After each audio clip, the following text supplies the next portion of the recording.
Welcome to Kenton's videos. Enjoy the video. In this video, I will explain how to make beer in ARK, Survival Evolved. First, you'll need to gather specific resources like 40 thatch and 50 berries. Then, craft a beer barrel and place it correctly, ensuring it has a water supply. After adding ingredients, allow time for fermentation.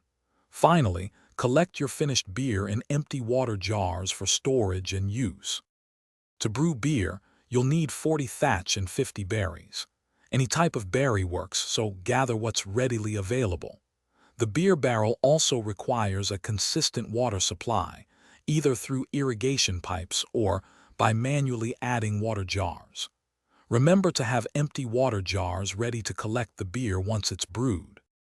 The beer barrel is crafted in a smithy using 500 wood, 80 metal ingots, and 100 cementing paste. Once placed, it needs to be irrigated with water pipes.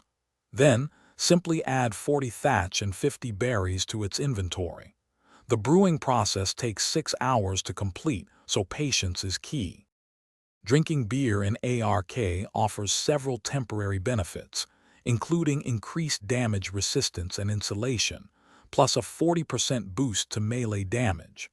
However, be aware that it also causes a drunk effect, rapidly depleting your stamina for 2 minutes, followed by a 1-minute hangover. Beer is also essential for passively taming creatures such as the Chalicotherium. Thanks for watching. Consider subscribing if we helped you.